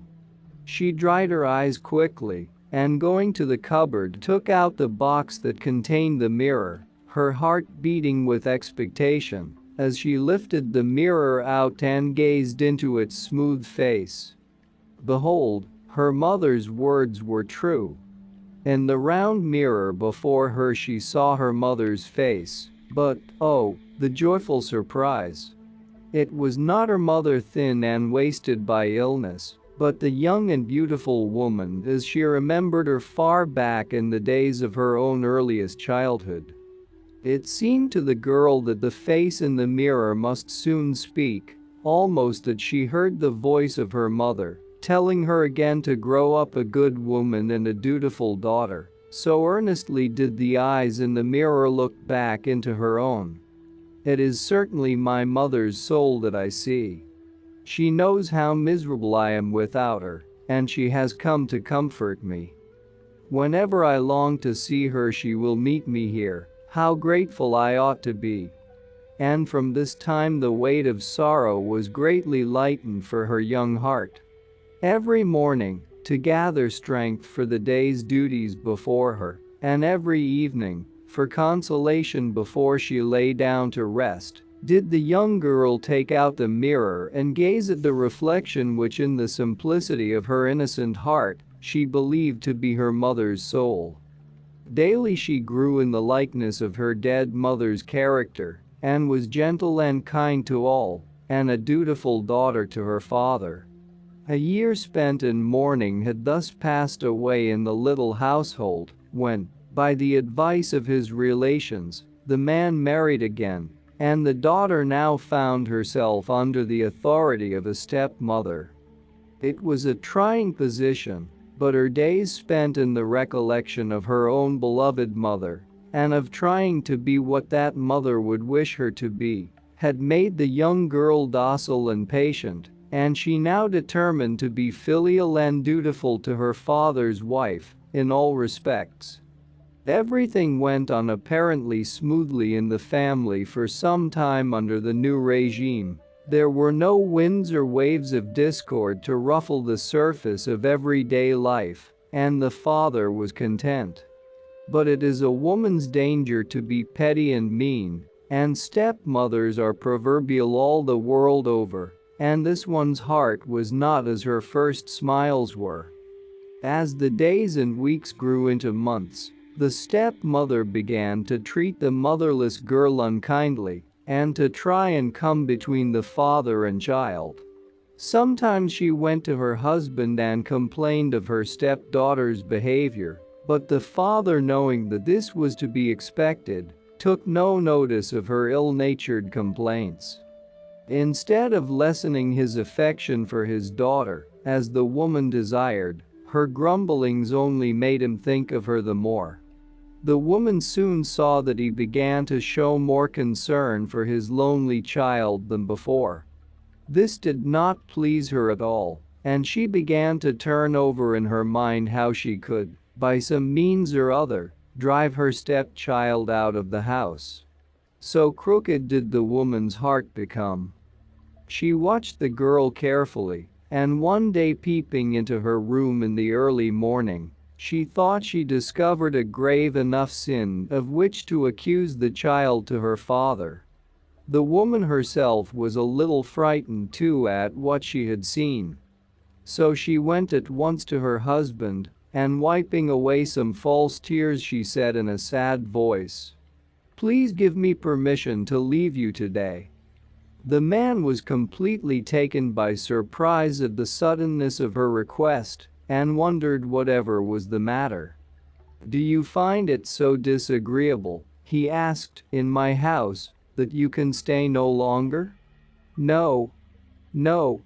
It has nothing to do with you. Even in my dreams I have never thought that I wished to leave your side, but if I go on living here I am in danger of losing my life, so I think it best for all concerned that you should allow me to go home." And the woman began to weep afresh. Her husband, distressed to see her so unhappy, and thinking that he could not have heard aright, said, "Tell me what you mean. How is your life in danger here?" "I will tell you since you ask me. Your daughter dislikes me as her stepmother. For some time past she has shut herself up in her room morning and evening, and looking in as I pass by, I am convinced that she has made an image of me and is trying to kill me by magic art, cursing me daily. It is not safe for me to stay here, such being the case. Indeed, I must go away. We cannot live under the same roof anymore." The husband listened to the dreadful tale, but he could not believe his gentle daughter guilty of such an evil act. He knew that by popular superstition people believed that one person could cause the gradual death of another by making an image of the hated one and cursing it daily, but where had his young daughter learned such knowledge? The thing was impossible. Yet he remembered having noticed that his daughter stayed much in her room of late and kept herself away from everyone, even when visitors came to the house. Putting this fact together with his wife's alarm, he thought that there might be something to account for the strange story. His heart was torn between doubting his wife and trusting his child, and he knew not what to do. He decided to go at once to his daughter and try to find out the truth. Comforting his wife and assuring her that her fears were groundless, he glided quietly to his daughter's room. The girl had for a long time past been very unhappy. She had tried by amiability and obedience to show her goodwill and to mollify the new wife, and to break down that wall of prejudice and misunderstanding that she knew generally stood between step-parents and their stepchildren. But she soon found that her efforts were in vain. The stepmother never trusted her and seemed to misinterpret all her actions, and the poor child knew very well that she often carried unkind and untrue tales to her father. She could not help comparing her present unhappy condition with the time when her own mother was alive only a little more than a year ago. So great a change in this short time. Morning and evening she wept over the remembrance. Whenever she could she went to her room and, sliding the screens to, took out the mirror and gazed, as she thought, at her mother's face. It was the only comfort that she had in these wretched days. Her father found her occupied in this way. Pushing aside the fusama, he saw her bending over something or other very intently. Looking over her shoulder to see who was entering her room, the girl was surprised to see her father, for he generally sent for her when he wished to speak to her. She was also confused at being found looking at the mirror, for she had never told anyone of her mother's last promise, but had kept it as the sacred secret of her heart. So before turning to her father she slipped the mirror into her long sleeve. Her father, noting her confusion and her act of hiding something, said in a severe manner, "Daughter, what are you doing here? And what is that you have hidden in your sleeve?" The girl was frightened by her father's severity. Never had he spoken to her in such a tone. Her confusion changed to apprehension, her color from scarlet to white. She sat dumb and shamefaced, unable to reply. Appearances were certainly against her. The young girl looked guilty, and the father, thinking that perhaps after all what his wife had told him was true, spoke angrily. "Then, is it really true that you are daily cursing your stepmother and praying for her death?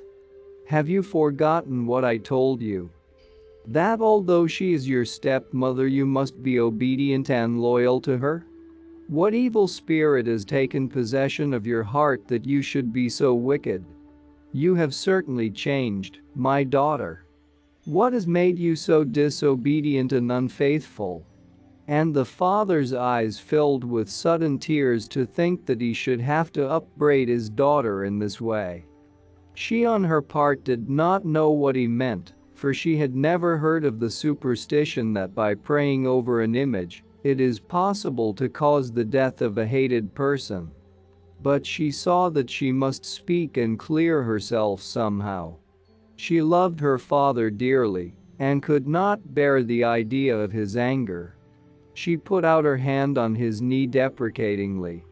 "Father, father, do not say such dreadful things to me. I am still your obedient child. Indeed, I am. However stupid I may be, I should never be able to curse anyone who belonged to you, much less pray for the death of one you love. Surely someone has been telling you lies, and you are dazed, and you know not what you say, or some evil spirit has taken possession of your heart. As for me, I do not know, no, not so much as a dewdrop, of the evil thing of which you accuse me." But the father remembered that she had hidden something away when he first entered the room, and even this earnest protest did not satisfy him.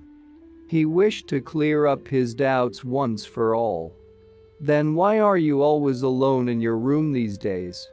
And tell me, what is that you have hidden in your sleeve? Show it to me at once." Then the daughter, though shy of confessing how she had cherished her mother's memory, saw that she must tell her father all in order to clear herself. So she slipped the mirror out from her long sleeve and laid it before him. "This," she said, "is what you saw me looking at just now." "Why," he said in great surprise, "this is the mirror that I brought as a gift to your mother when I went up to the capital many years ago. And so you have kept it all this time? Now, why do you spend so much of your time before this mirror?" Then she told him of her mother's last words, and of how she had promised to meet her child whenever she looked into the glass. But still the father could not understand the simplicity of his daughter's character, in not knowing that what she saw reflected in the mirror was in reality her own face, and not that of her mother. "What do you mean?" he asked. "I do not understand how you can meet the soul of your lost mother by looking in this mirror." "It is indeed true," said the girl. "And if you don't believe what I say, look for yourself," and she placed the mirror before her. There, looking back from the smooth metal disc, was her own sweet face. She pointed to the reflection seriously. "Do you doubt me still?" she asked earnestly, looking up into his face. With an exclamation of sudden understanding, the father smote his two hands together. "How stupid I am! At last I understand. Your face is as like your mother's as the two sides of a melon. Thus you have looked at the reflection of your face all this time, thinking that you were brought face to face with your lost mother. You are truly a faithful child. It seems at first a stupid thing to have done, but it is not really so. It shows how deep has been your filial piety, and how innocent your heart.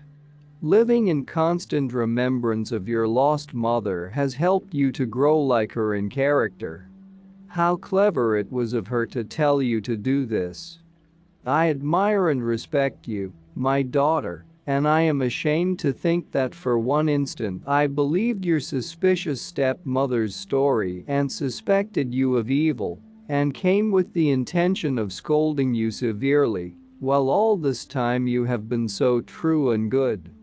Before you I have no countenance left, and I beg you to forgive me." And here the father wept. He thought of how lonely the poor girl must have been, and of all that she must have suffered under her stepmother's treatment. His daughter steadfastly keeping her faith and simplicity in the midst of such adverse circumstances, bearing all her troubles with so much patience and amiability, made him compare her to the lotus, which rears its blossom of dazzling beauty out of the slime and mud of the moats and ponds, fitting emblem of a heart which keeps itself unsullied while passing through the world. The stepmother, anxious to know what would happen, had all this while been standing outside the room. She had grown interested, and had gradually pushed the sliding screen back till she could see all that went on. At this moment she suddenly entered the room, and dropping to the mats, she bowed her head over her outspread hands before her stepdaughter. "I am ashamed.